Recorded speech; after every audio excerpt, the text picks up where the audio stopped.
Our coverage of campaign 2012 continues now, primary day in the Granite State. Now we welcome in Eyewitness News political analyst Joe Fleming to discuss today's primary. And I guess the easy question, Joe, is this Mitt Romney's primary to lose? There's no question, Mike, it is Mitt Romney's primary to lose. He's the former governor of Massachusetts. He invested a lot of time, a lot of money into New Hampshire. He has the best organization in New Hampshire. So he is expected to do extremely well tonight.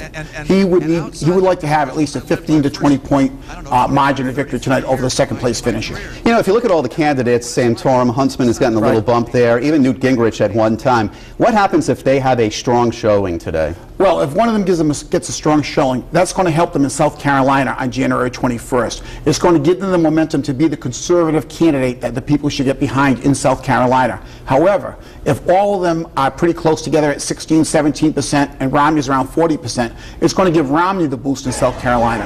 All they're going to do is keep dividing that social conservative vote up in South Carolina. Romney could win the thing with his like 30-35% of the vote down in South Carolina. So if one of them comes in 3 or 4 today, their candidacy almost over? Well, somebody like John Huntsman, who's put all his eggs in the basket in New Hampshire, he needs to finish second or a very close third to keep going. I would assume when Huntsman finishes 4th or 5th, he will probably withdraw from the race. I think the others will stay in going into South Carolina because it's only another 11 days.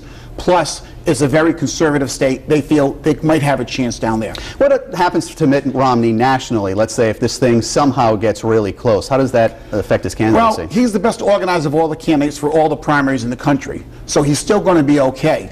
The question is going to South Carolina. He has to survive that and do well. Right now, he's probably going to win tonight, but again, if it's close, it's going to give the conservatives more of a chance to really zero in on him. You're going to see the super PACs in South Carolina spend a lot of money, a lot of negative ads in South Carolina over the next 11 days trying to bring him down.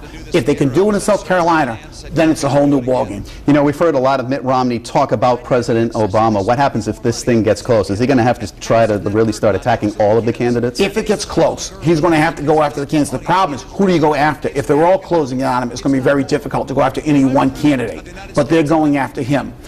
For them to defeat Mitt Romney, the conservatives have to get less candidates in the race. Right now, there's too many conservative candidates. They're dividing the vote up, and Romney keeps coming out on top. Okay, and obviously we're going to find out tonight. We'll have more tonight on Eyewitness News at 10 over on Fox Providence, and we're back here for Eyewitness News at 11. Joe Fleming, thank you very much. Eyewitness